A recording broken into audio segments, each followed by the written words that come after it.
সালামু আলাইকুম। এই মুহূর্তে সারা বাংলাদেশের বিভিন্ন জায়গায় ব্যাপক আন্দোলন চলছে। আন্দোলনকারীরা কারা? আগামী দিনের একটা রাজনৈতিক পক্ষ। কাদের বিরুদ্ধে আন্দোলন করছে? রানিংয়ের একটা রাজনৈতিক পক্ষের বিরুদ্ধে।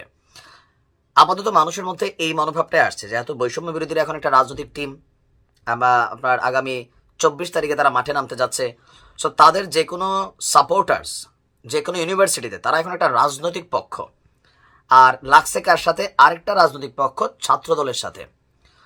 ছাত্রদলের হাতে প্রচুর মাইর খেয়া এখানে আমরা দেখলাম যে প্রায় অর্ধ শতাধিক শিক্ষার্থী, কেউ হাসপাতালে, কেউ অ্যাম্বুলেন্সে, কেউ বেডে আছে।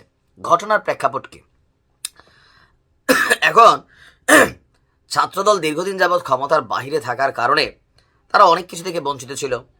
আবার ছাত্রলীগের বিদায়ের পরে যেই সুযোগ সুবিধাটা তারা মনে করছে ক্যাম্পাসে পাবে, এইটা আবার নতুন যে রাজনৈতিক শক্তি বৈষম্য বিরোধী ছাত্ররা তারা এনজয় করতেছে, মোটামুটি একদম দেদারছে।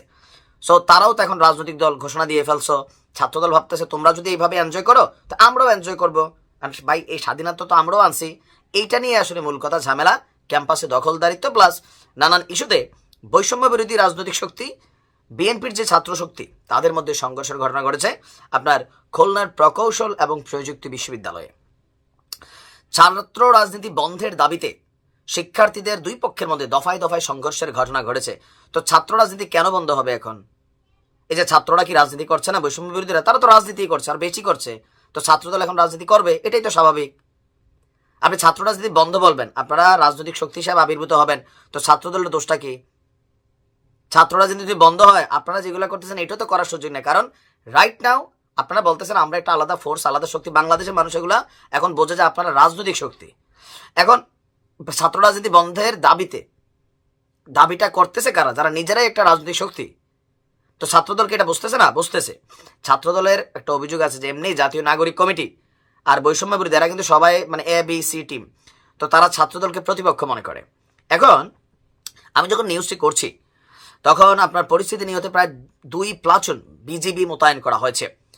দুপুর থেকে শুরু হয়েছিল এই সংঘর্ষ এবং ধাওয়া পাল্টা ধাওয়া, চলেছে বিকাল 6টা পর্যন্ত। অর্ধ শতাধিক শিক্ষার্থী আহত হয়েছেন। এরা কারা? এরা বৈষম্য বিরোধীর স্টুডেন্টস, সাপোর্টার শ্রেণী, এবং তারা অনেকে এখানে কানেক্টেড। আহত যারা আছেন তাদেরকে হাসপাতালে নিয়ে যাওয়া হয়েছে। বর্তমানে সেখানকার পরিস্থিতি থমথমে। সমন্বয়ক সার্জিস হাসান তারা সবাই বক্তব্য দেওয়া শুরু করছে, এটা পরিস্থিতি এরকম না, ওইটা ওইরকম না। তো তোমরা তো বাবা এখন রাজনৈতিক শক্তি, এটা তো হবেই। রাজনীতির খেলা দেখেন, রাজনীতি করেন একটা মানুষকে যখন কেউ টর্চার করে, তারা মারায়, তখন মানুষ ভাবে এটা মজলুম। কিন্তু আপনি রাজনীতি করবেন, আপনি ক্ষমতার সাথে কানেক্টেড হবেন, তো ভাই এখানে মাঠে টিকে থাকতে হবে, লড়াই করে। এটা আমরা বাংলাদেশের মানুষ বুঝি। এদিকে এই শিক্ষার্থীদের উপর হামলার ঘটনায় ছাত্রদলের হামলার অভিযোগে বিক্ষোভ মিছিল এবং সমাবেশ চলছে দেশের বিভিন্ন জায়গায়। আপনার বৈষম্য বিরোধী ছাত্র আন্দোলন এই মুহূর্তে তারা নগরীর শিববাড়ি মোড়ে একটা কর্মসূচি পালন করছে। তো এটা নিয়ে আমরা দেখছি যে নানান গুণীজনরা নানান কথা বলছেন, কিন্তু আমি সোজা বাংলায় বুঝি, আমার কথাগুলো অনেকের কাছে ভালো লাগতে পারে, নাও লাগতে পারে। ছাত্র রাজনীতি যদি নিষিদ্ধ হয়, এই বৈষম্য বিরোধীরা এখন ছাত্র রাজনীতিতে আরো বড় একটা শক্তি হিসেবে কাজ করছে। বাকের মজুমদার ঘোষণা দিছে না যে আমরা ছাত্ররা বের হইয়া, যে ছাত্রদের কোনো দল নাই, আমরা একটা শক্তি হিসেবে। ভাই তোমরা কিসের শক্তি? শিবির আছে, ছাত্রদল আছে, ছাত্রলীগ আপাতত নাই বা তলে তলে আছে, আরো যে সংগঠন আছে। তোমরাও একটা রাজনৈতিক ফোর্স, এখন আরেকটা রাজনৈতিক ফোর্সের সাথে মোকাবেলা হবে। এখানে আমি আলাদার কোনো কিছু ক্যালকুলেশন খুঁজে পাই নাই। জোশে আমরা অন্য কথা বলার সুযোগ নেই, কারণ দল গঠিত হচ্ছে আগামী বৃহস্পতিবারে। আপনার দল সামনে চলে আসতেছে, তাদেরই টিম হচ্ছে নতুন যে ছাত্র শক্তি। বা যে যারা বলে ক্যাম্পাসে ছাত্র রাজনীতি চলবে না, না চললে কেউরেরই চলবে না। একদল বলবে আমরা ওইভাবে রাজনীতি করি না, ক্যাম্পাস কন্ট্রোল করি, এটাও একটা রাজনীতি। তোমার কাছে পড়াশোনা করা, ক্যাম্পাস কন্ট্রোল করার না। ভালো থাকুন।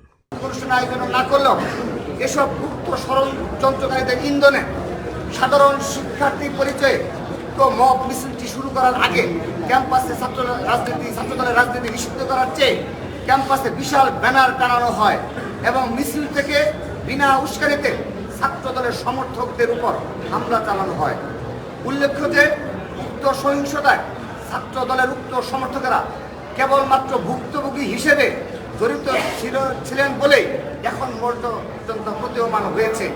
তাদের 3 জনই কুয়েটের সম্মান কোর্সের নিয়মিত শিক্ষার্থী।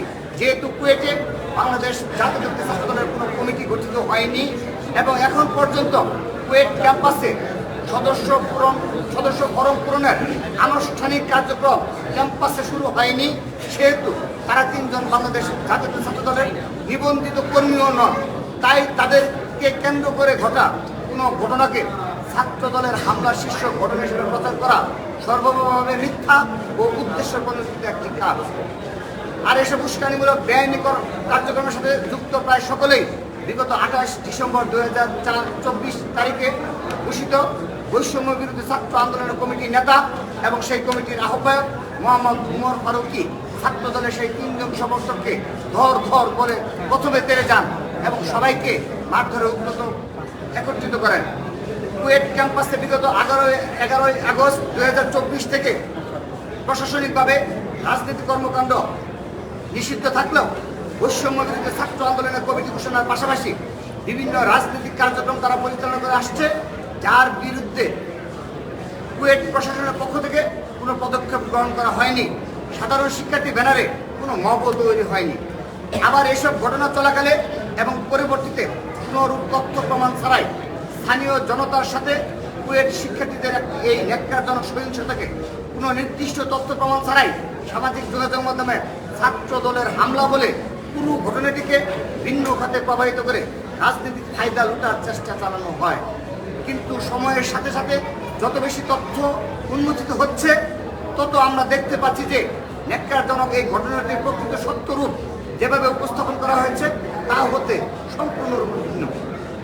আমরা মনে করি এই ঘটনার মাধ্যমে আবারও প্রমাণ হলো 24-এর গণ আন্দোলন গণ অভ্যুত্থানের পর বর্তমানে সারা দেশে বাংলাদেশ জাতীয়তাবাদী ছাত্র দলের নেতা কর্মীদের ইতিবাচক কর্ম পরিকল্পনা ও শান্তিপূর্ণ কার্যক্রমের মাধ্যমে যখন বাংলাদেশ জাতীয়তাবাদী আদর্শে অসংখ্য নবীন শিক্ষার্থী আকৃষ্ট হচ্ছে ও রাজনৈতিকভাবে সম্পৃক্ত হচ্ছে, ঠিক তখনই আন্ডারগ্রাউন্ড অপরাজনীতির অতি উৎসাহী চর্চার মাধ্যমে প্রতিঘাতমূলক নানান গুপ্ত কার্যক্রম ও অপপ্রচারকে পুঁজি করে উস্কানি সহিংসতার পথ বেছে নিয়েছে কিছু গুপ্ত সংগঠন ও নিষিদ্ধ ঘোষিত ফেসিবাদী সংগঠন ছাত্রলীগের সন্ত্রাসীরা। নিষিদ্ধ ঘোষিত ফেসিবাদী সংগঠন ছাত্রলীগ যেমন অতীতে সাধারণ শিক্ষার্থীদের নাম ভাঙিয়ে নিজেদের অপকর্মের ছাপাই দিত, ঠিক সেভাবেই 5 আগস্ট পরবর্তী সময়ে গুপ্ত সংগঠন শিবির সাধারণ শিক্ষার্থীদের নামকে কলুষিত করছে এবং এই নাম ব্যবহারের মাধ্যমে ক্যাম্পাস সমূহে ভিন্ন রূপে অগণতান্ত্রিক ফেসিবাদী কর্তৃত্ববাদ পুনঃপ্রতিষ্ঠা করার অপচেষ্টায় লিপ্ত রয়েছে।